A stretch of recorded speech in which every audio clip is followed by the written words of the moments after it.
जनता party संगठन जिला ढाका के द्वारा देश के यशस्वी प्रधानमंत्री आदरणीय नरेंद्र मोदी जी के जन्म दिवस के अवसर पर सेवा पखवाड़ा के रूप में मना रही है। इसी के उपलक्ष्य में आयुष्मान भारत कार्ड जो प्रधानमंत्री जी का स्वास्थ्य का जो 5 लाख का जो कवर है वह कैसे सरल तरीके से आम लोगों को बने, उसी के लिए विशेष करके इस कार्यक्रम में उपस्थित हुए हैं जो प्रदेश मीडिया के पैनलिस्ट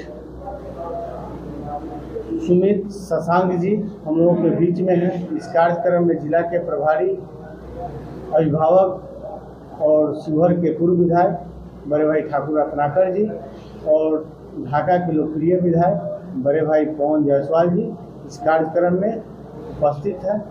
सुमित शशांक जी से आग्रह करेंगे कि मीडिया को आप अपनी बात को रखें। सभी को मेरा प्रणाम।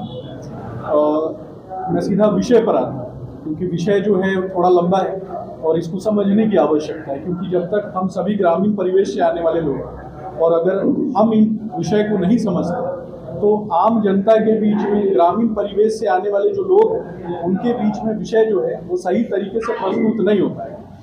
तो सबसे पहले हम समझने की कोशिश करते हैं कि हम आज यहाँ उपस्थित हुए हैं आयुष्मान भारत जो योजना है इस विषय पर बात करने, नेशनल हेल्थ प्रोटेक्शन मिशन।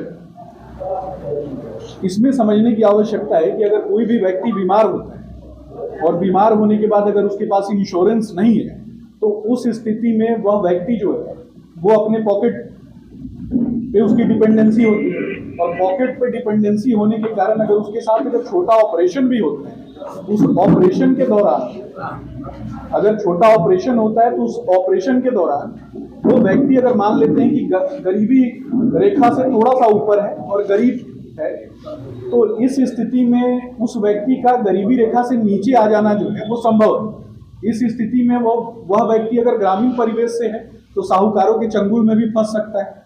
तो इन चीजों से बाहर निकालने के लिए हमारा यानी भारतीय जनता पार्टी का और देश के यशस्वी प्रधानमंत्री आदरणीय श्री नरेंद्र मोदी जी का एक उद्देश्य है, एक मिशन है भारत सरकार का।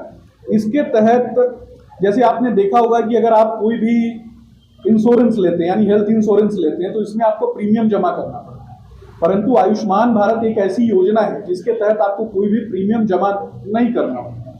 बस इसमें आपकी एलिजिबिलिटी होनी चाहिए और एलिजिबिलिटी के बाद आप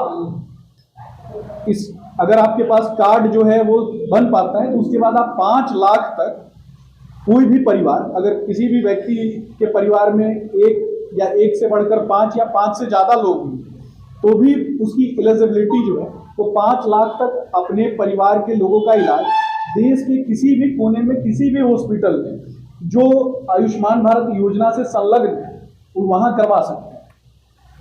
अब इसमें मैं बताऊंगा कि इसमें लगभग 10 करोड़ परिवारों को चिन्हित किया गया है, यानी लक्ष्य हमारा जो है वो 10 करोड़ परिवार तक पहुंचना है और अगर 5 लोगों का एक परिवार भी है तो लगभग 50 करोड़ लोगों तक हमारा पहुंचने का लक्ष्य है। इसके तहत 2 योजनाएं आती हैं, यानी पूर्व में 2 योजनाएं चल रही थी।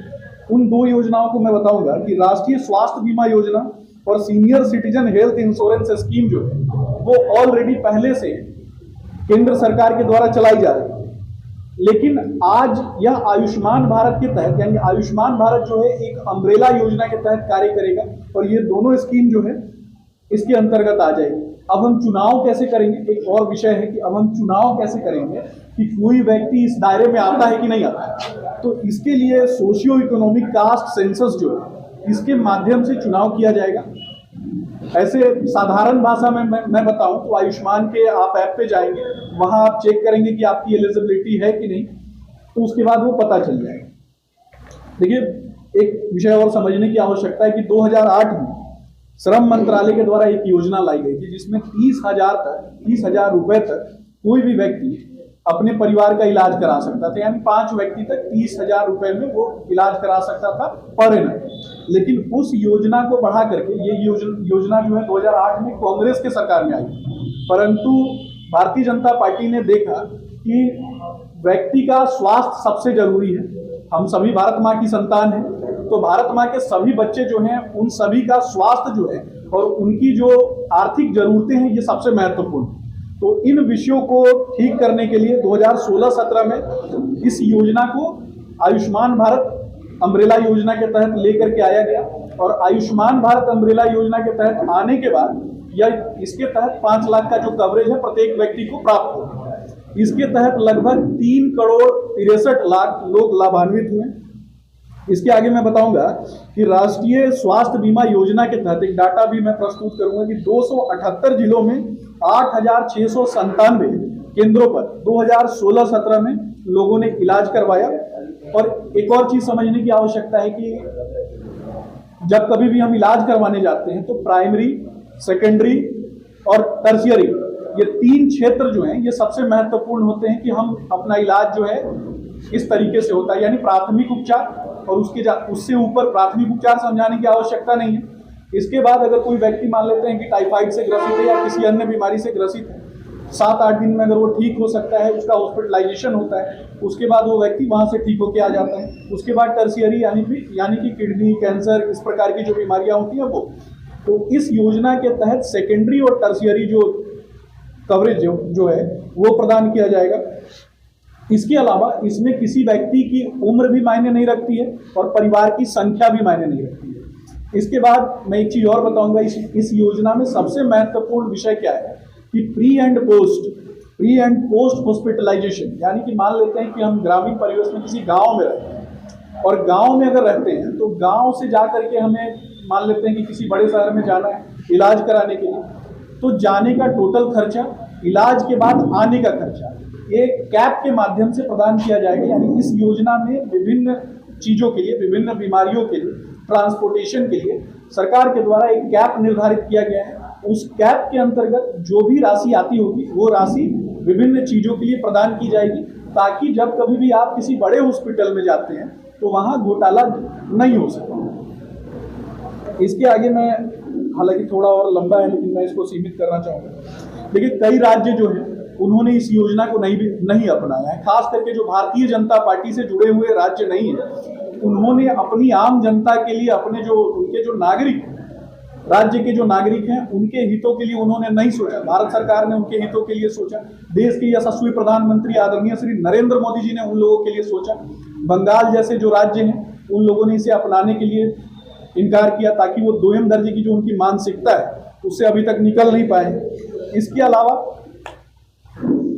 ये समझना है कि 40% जो आबादी है जो संवेदनशील है, यानी वो कभी भी गरीबी रेखा के नीचे अगर किसी भी कारण से आ सकती है, उसको गरीबी रेखा के नीचे नहीं आने देना है, गरीबी रेखा से ऊपर रखना है और उसको आगे बढ़ाना है। यही हमारा उद्देश्य है। इसी उद्देश्य के लिए हम कार्य कर रहे हैं। इस योजना का बजट जो है 85,217 करोड़ अभी हाल ही में कुछ दिनों पहले आवंटित किया गया है केंद्र सरकार के द्वारा। इसके अलावा एक चीज और समझने की आवश्यकता है कि भारत सरकार, यानी देश के यशस्वी प्रधानमंत्री, पुनः मैं बताऊंगा कि उनका एकमात्र उद्देश्य है भारत माँ के हम सभी संतान हैं और भारत जो है वो कैसे आगे बढ़े, हमारी जो एकता, अखंडता, इन चीजों पर जो हम विश्वास करते हैं, इन चीजों को कैसे आगे लेकर के चले।